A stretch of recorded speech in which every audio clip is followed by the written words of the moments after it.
मैं बुद्धिस्ट हूँ, मैं बुद्धिस्ट हूँ। गाली नहीं देना, गाली नहीं देना।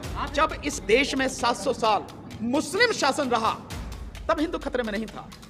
जब इस देश में 190 साल अंग्रेजों का शासन रहा तब हिंदू खतरे में नहीं था।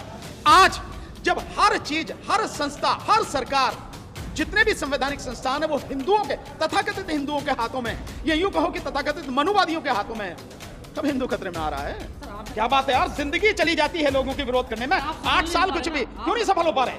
हम सफल हो पा रहे हैं। सरकार बहुत कुछ करना चाहती है, कर नहीं पा रही, हमारे विरोध के कारण ही नहीं कर पा रही। कह रहा पिछड़ा प्रधानमंत्री वो छटा हुआ बनिया है। सीधी सीधी बात है, आप नहीं जानते।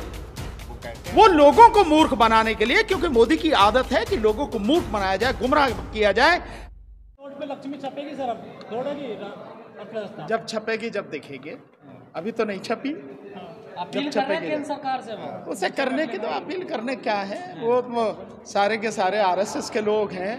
केजरीवाल भी और मोदी भी, ये सब लोग आपस में ही जो मन में आता कह लेते हैं, कर लेते हैं। तो जो करना है करते रहो, क्या दिक्कत है, कहते रहो, उससे क्या फर्क पड़ता है। कहीं ऐसा ना हो सर छपके भी आ जाए, आप लोगों को पता ना चले। नहीं, हमें पता भी नहीं लगेगा तो अभी क्या बात है। आज उनकी सरकार है, जो चाहे छाप लें।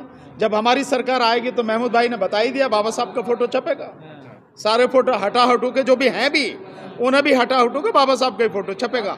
आज सत्ता उनके हाथ में, जो चाहे कर ले। मतलब गांधी जी का फोटो हटाओगे आप लोग? अरे किसी का भी फोटो हो, नोट पर बस जब आएगा, जब हमारी सत्ता आएगी, बहुजन समाज की सत्ता आएगी, तो जो भारत का नोट छपेगा उस पे केवल और केवल बाबा साहब का ही फोटो छपेगा, कोई और फोटो नहीं छपेगा। बात खत्म। गांधी जी का भी हटा देंगे आप? गांधी जी का भी?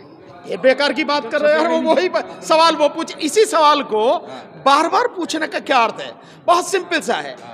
जब हमारी सत्ता आएगी तो केवल और केवल बाबा साहब का फोटो छपेगा। राष्ट्रपिता है हमारे। वो तुम्हारे राष्ट्रपिता होंगे, तुम्हारे होंगे राष्ट्रपिता। राष्ट्र का भी कभी कोई पिता होता है, कोई माता होती है, होता है नहीं होता। ये सब कुछ जो है सब एक षड्यंत्र के तहत ये सारा सब कुछ किया गया है, इसका प्रचार किया गया है। आप उससे सहमत हो सकते हैं, मैं उससे सहमत नहीं हूं। मेरी नजर में अगर राष्ट्रपिता किसी को कहा जा सकता है तो वो आप कह रहे हैं, मैं तो अपनी बात नहीं की, आप कह रहे हैं, आप कह रहे हैं। और जो भाई साहब ने, महमूद भाई ने जो बताया, मुझे उस पर कोई कहने की जरूरत नहीं है। तमाम लोग कह रहे हैं। हाँ, तो तुम भी शामिल हो जाओ, तो तुम तो आप कह सकते हो, सारे लोग।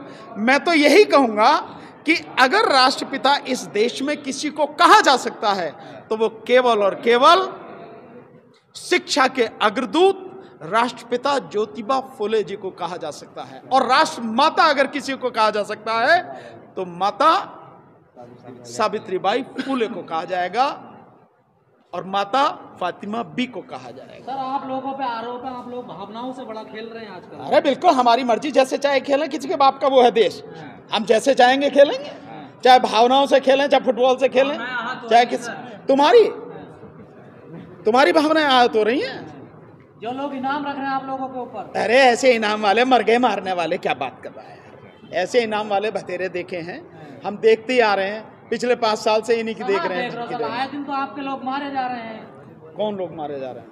क्यों राजस्थान में देखिए सर, अभी घटना नहीं घटी। बिल्कुल मारे जा रहे हैं, तो उसी के लिए तो संघर्ष कर रहे हैं कि ये सब ना हो, समाज जग जाए, समाज इकट्ठा हो जाए, अपनी लड़ाई को समझे, अपने फर्ज को समझे, अपने धर्म को समझे। इसी के लिए तो प्रयास कर रहे हैं हम लोग। लोग बात मानेंगे, इकट्ठे हो जाएंगे, ये सब भी रुक जाएगा।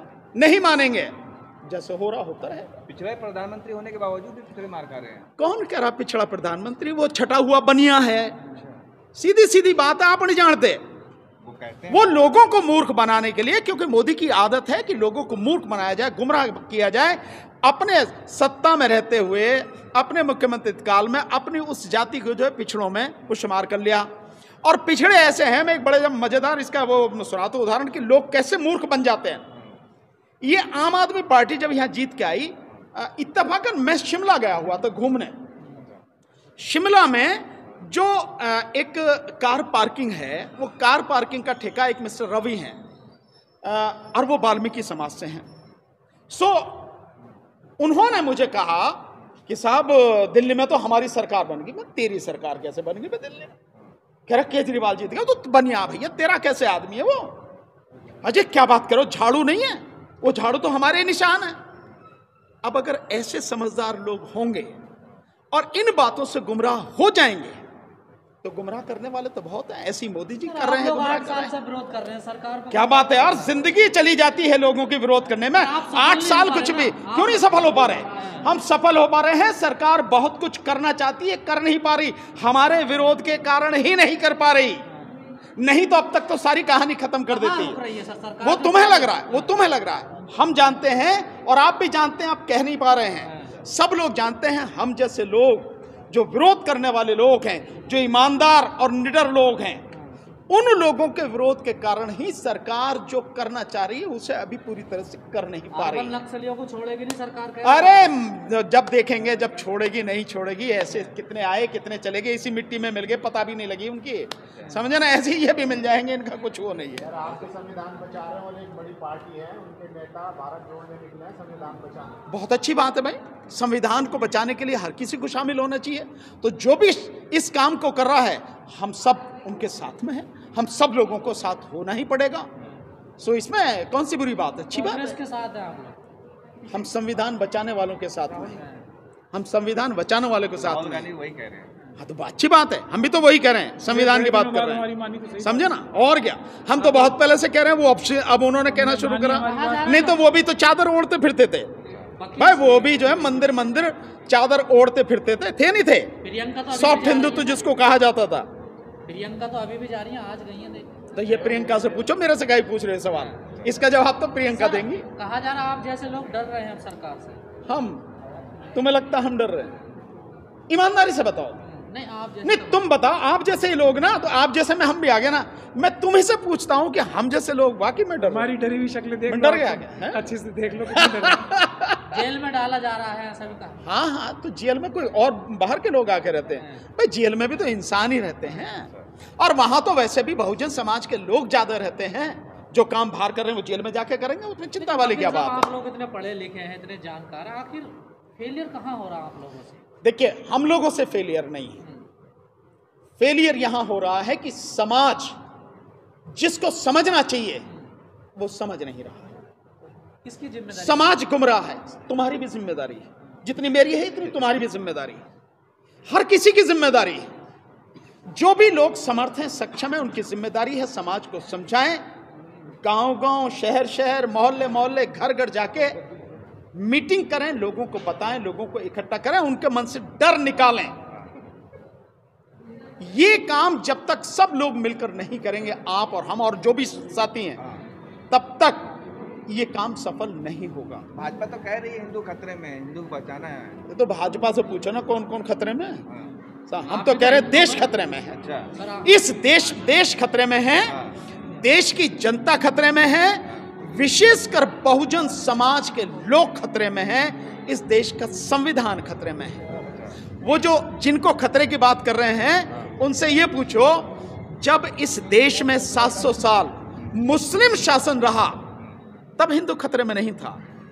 जब इस देश में 190 साल अंग्रेजों का शासन रहा तब हिंदू खतरे में नहीं था। आज जब हर चीज, हर संस्था, हर सरकार, जितने भी संवैधानिक संस्थान है वो हिंदुओं के, तथाकथित हिंदुओं के हाथों में है, ये यूं कहो कि तथाकथित मनुवादियों के हाथों में है, तब हिंदू खतरे में आ रहा है। सर आप भी तो हिंदू प्रधानमंत्री, गाली नहीं देना, गाली नहीं देना, आप हिंदू नहीं? गाली नहीं देना। मैंने आपको बताया ना कि गाली नहीं देना। मोदी जी, मैं बुद्धिस्ट हूँ, मैं बुद्धिस्ट हूँ, और इसके साथ साथ मैं प्रथमतः भारतीय हूँ और मैं अंततः भारतीय। आप लोग हिंदुओं को कमजोर कर रहे हैं। हम क्यों कर रहे हैं? आप लोग कर रहे हैं, 22 प्रतिज्ञा आप लोग कर रहे हैं। हो, आप लोग कर रहे हो। तो 22 प्रतिज्ञा तो जो हैं वो बाबा साहब डॉक्टर अंबेडकर का आदेश है कि जो व्यक्ति बुद्धिज्म अपनाएगा उसे 22 प्रतिज्ञा लेनी पड़ेगी। उसमें कहाँ किसी तरह की दिक्कत है। और उन 22 प्रतिज्ञाओं में कहीं किसी का अपमान नहीं है। उसमें सिंपल है कि हम इसको नहीं मानेंगे, इसको मानेंगे, बात खत्म। ये बवाल और एक ये बवाल बनाया जाता है, जबरदस्ती बनाया जा रहा है, ताकि लोगों को जो है गुमराह किया जा सके। इस देश में माहौल जो है सांप्रदायिक बनाने की कोशिश की जा रही है। इतनी है, और कुछ नहीं है।